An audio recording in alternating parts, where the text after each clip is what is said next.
You probably don't have a problem playing video games or browsing social media on your phone. In fact, I have no doubt you could sit in front of a screen and do both of those activities for 2 hours or even longer without breaking your concentration. But what about half an hour of studying? Oof, that might be too hard. How about working on your side business for another hour? Doesn't sound too appealing. Even though you logically know that studying, exercising, building a business, or something equally productive will bring you more benefits in the long run, you still prefer watching TV, playing video games, and scrolling through social media. One might argue that it's obvious why. One activity is easy and doesn't require much effort, while the other activity is difficult and it requires you to apply yourself. But some people seem to have no problem studying, exercising, or working on their side projects regularly. Which begs the question, why are some people more motivated to tackle difficult things? And is there a way to make doing difficult things easy? To answer this question, we need to look at this brain neurotransmitter, dopamine. Dopamine is often considered a pleasure molecule. But that's not quite what it does. Dopamine is what makes us desire things, and it's that desire that gives us the motivation to get up and do stuff. If you're not sure how powerful dopamine is, let me introduce you to a few experiments neuroscientists did on rats. The researchers implanted electrodes in the brains of rats. Whenever the rat pulled a lever, the researchers stimulated the rat's reward system in the brain.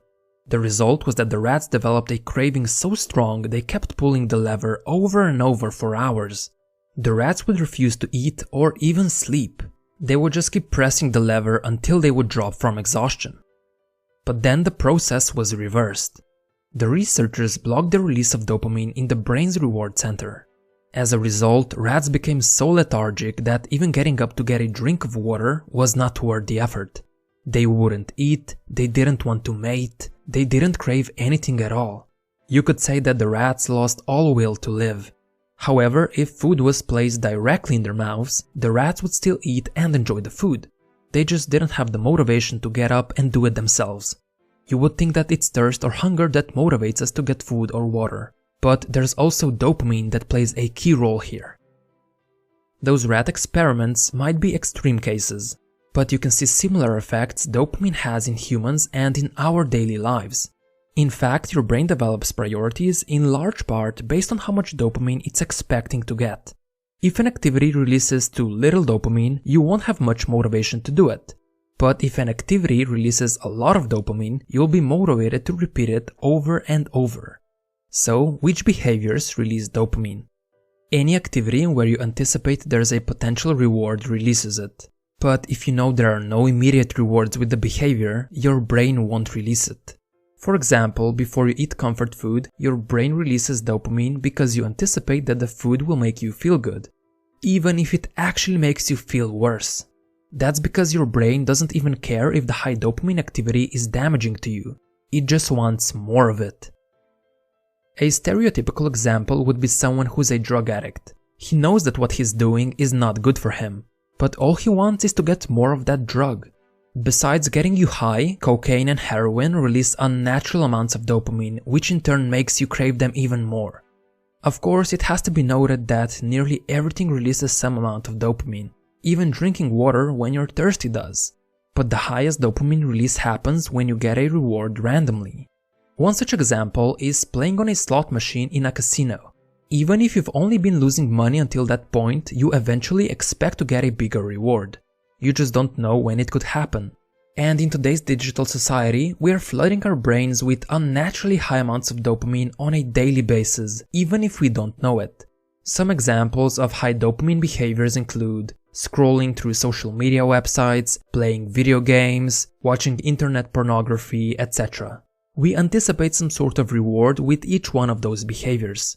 That's why we're constantly checking our phones. We expect to see a text message or some other notification, and we know that eventually we're going to receive it.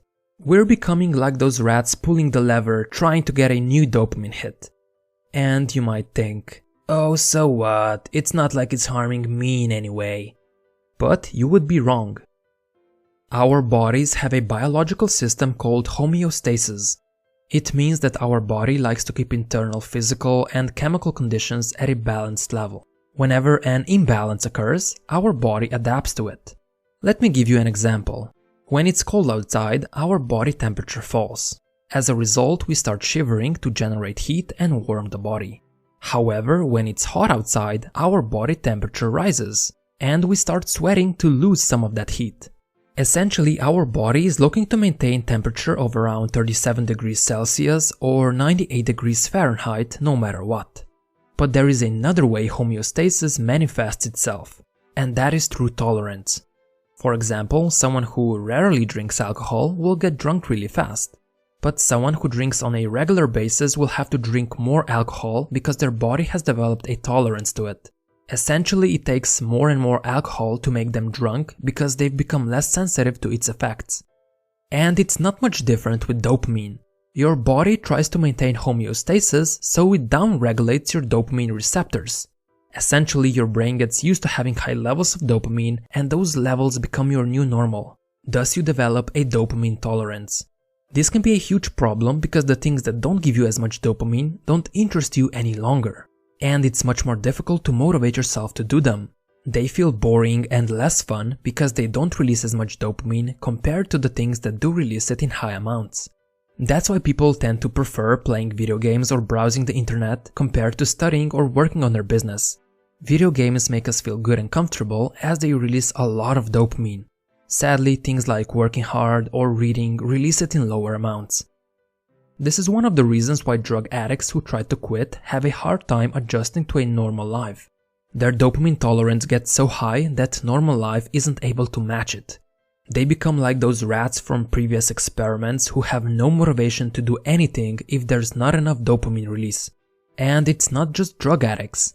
People who are addicted to video games, social media, or internet pornography experience the same thing. Once their dopamine tolerance gets too high, they simply aren't able to enjoy low dopamine behaviors. Which begs the question, is there anything that can be done to prevent this?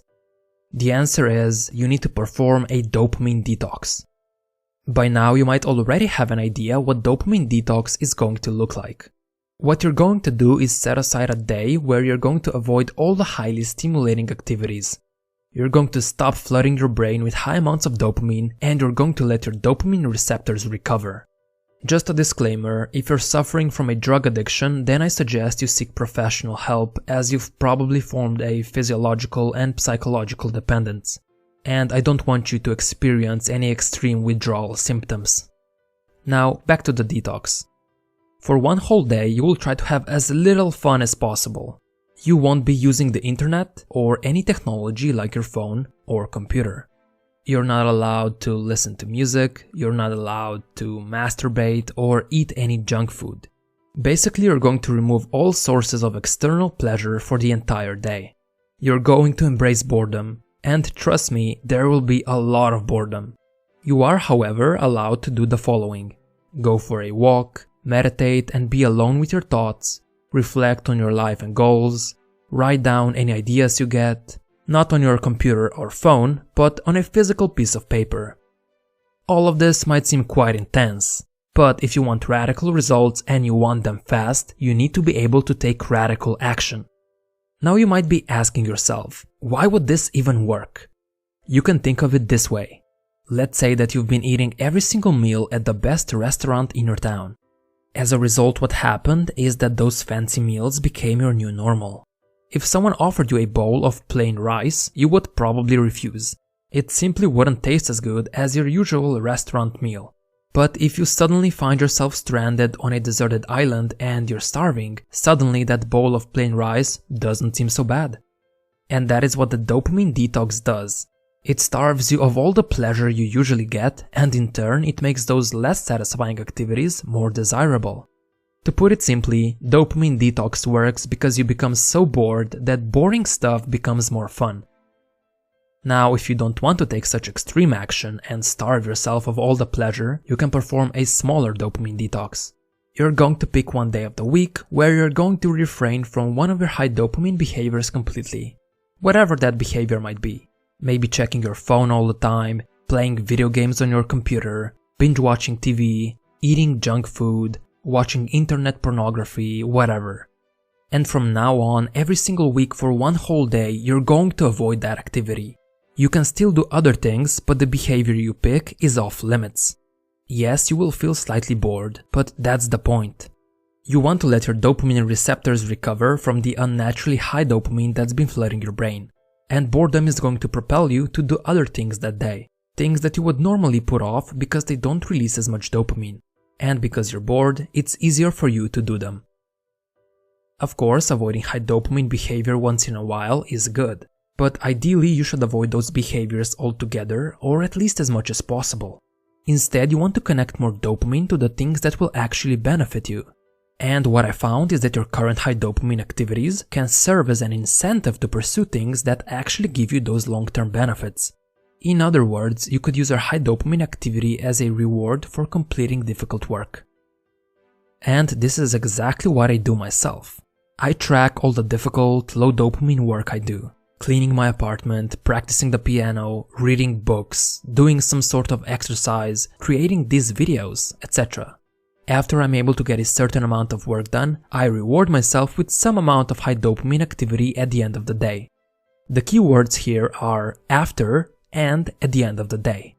If I indulge in high dopamine behavior first, then I'm not going to feel like doing the low dopamine work. I'm simply not going to be motivated enough.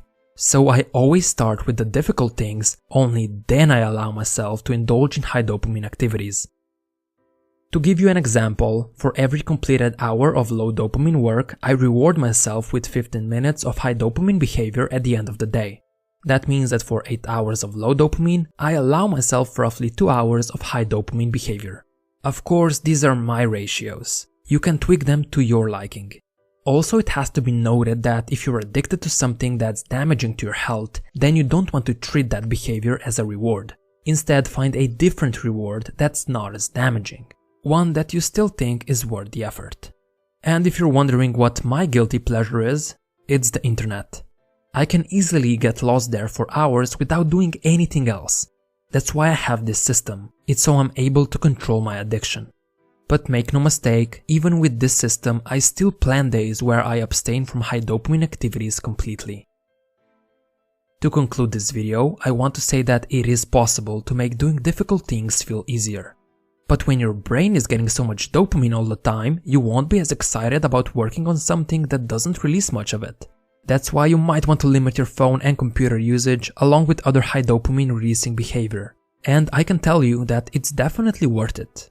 So if you have motivation problems, start dopamine detoxing your brain as soon as possible. Separate yourself from the unnaturally high amounts of dopamine, or at least expose yourself to it far less frequently. Only then will normal, everyday, low dopamine activities become exciting again and you'll be able to do them for longer. We are all dopamine addicts to a certain extent. And that's a good thing because dopamine motivates us to achieve our goals and improve ourselves. But it's up to you to decide where you're going to get your dopamine from. Are you going to get it from things that don't benefit you? Or are you going to get it from working on your long-term goals? The choice is yours. If you enjoyed this video, I would really appreciate if you would gently tap the like button. It helps out my channel a lot as the almighty YouTube algorithm sees that people like these kinds of videos and it shows my content to a bigger crowd. This allows more people to start improving their lives. As always, thanks for watching, and I hope this video made you better than yesterday.